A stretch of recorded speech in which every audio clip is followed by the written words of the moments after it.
With savages, the weak in body or mind are soon eliminated. We civilized men, on the other hand, do our utmost to check the process of elimination. We build asylums for the imbecile, the maimed, and the sick.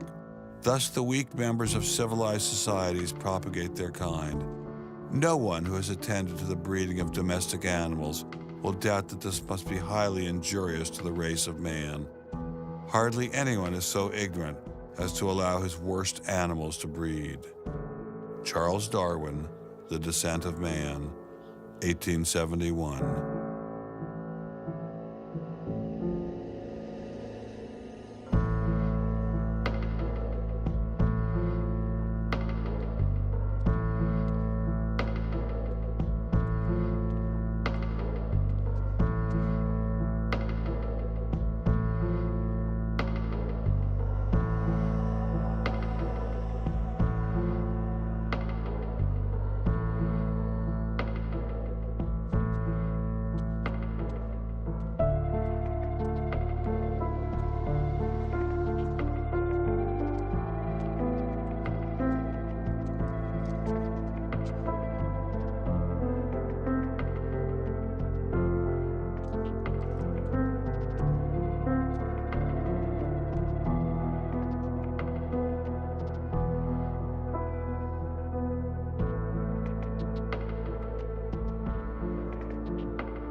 Throughout the Cold War in Germany, there was this wall erected to keep ideas out.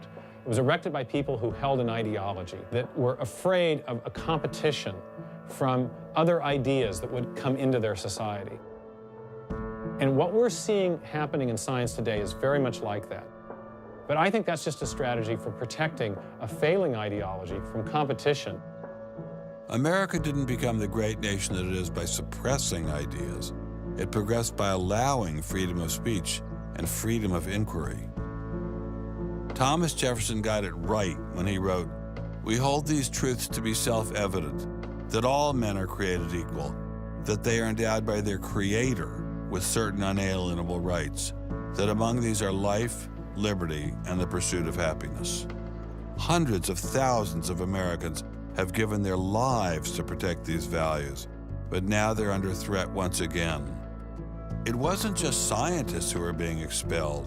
It was freedom itself, the very foundation of the American dream, the very foundation of America. If we allowed freedom to be expelled in science, where would it end? The Darwinian establishment is so massive and so entrenched, it appears impenetrable. I couldn't bring it down myself, but I could at least confront those who had expelled the scientists I'd met. What would you say if you had Eugenie Scott sitting next to you? What would you say to her? I would ask her, by what authority does she and those like her presume to declare what is and is not science? You know, he's sort of made himself martyr of the day. They've gotten a lot of mileage out of, poor Rick Sternberg. And we got lip service from the leadership of the Smithsonian, but I didn't feel they ever followed through. We went into the Smithsonian looking for answers, but we ran into the same stone wall as Congressman Souter. We're not authorized to do this, Mr. Scott. Come on down to the office with me,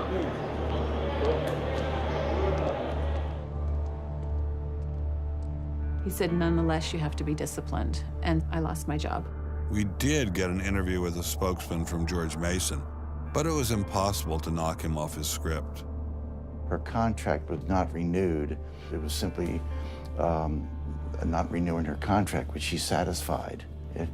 Her contract was not renewed, had nothing to do with the controversy. of that topic of intelligent design. I have never been treated like this in my about 30 years in academia. We received a similar reception at Baylor University. They refused to admit that what had happened to Dr. Marks had anything to do with ID. Certainly the conversations I've had, this has not, the intelligent design situation has not been the thrust of the conversation. It's a procedural issue, and that's the way we dealt with it. Funny, that's not how Dean Kelly put things in his original email to Dr. Marks.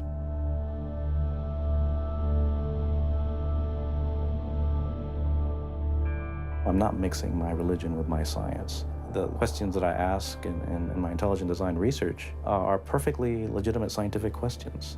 At least the top guns at Iowa State were willing to own up to their actions. What we wanted to stop is the use of the name of ISU to validate intelligent design elsewhere, and we did succeed. I really think a lot of Guillermo. He's a great guy. So, I mean, that's why I'm kind of disappointed, all right, that he should have just left this alone. So, in my opinion, should have just left it alone. Dr. Hauptmann elaborated further on his great regard for Gonzalez. This is quoting an email from you to Mr. Avalos. You say, "Sometimes it is just best to ignore idiots," in reference to Guillermo. And then the religious nutcases should be challenged at every opportunity. Yeah, because, for example, you...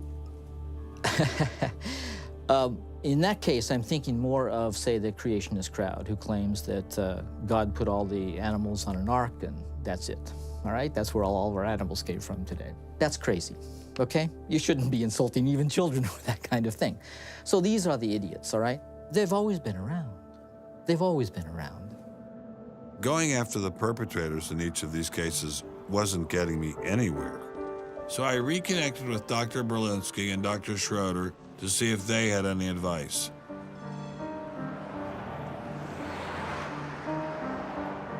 There's a boundary to what science will accept right now.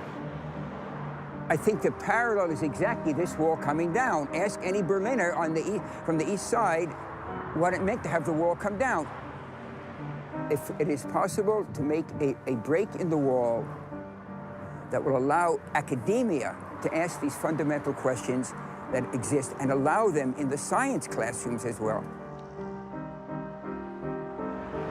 It'd be nice to see the scientific establishment lose some of its prestige and power. It'd be nice to see other questions being opened up. Above all, it'd be nice to have a real spirit of self-criticism penetrating the sciences. What can I do to bring down the wall? Is there anything I can do? Make it apparent to the world that a wall exists. There are vast numbers of persons who talk about academic freedom. And there is academic freedom as long as you're on the correct side of the wall.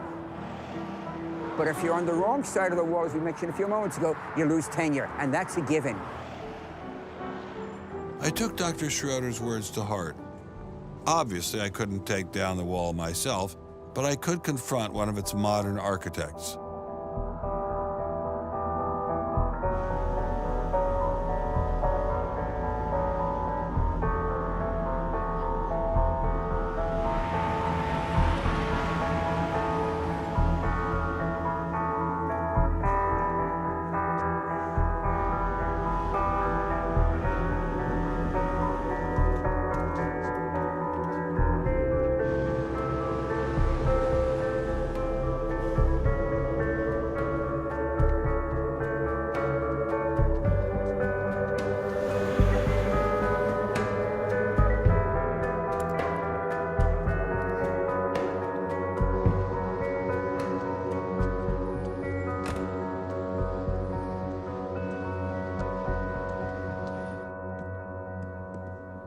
Hello, Professor Dawkins. How are you?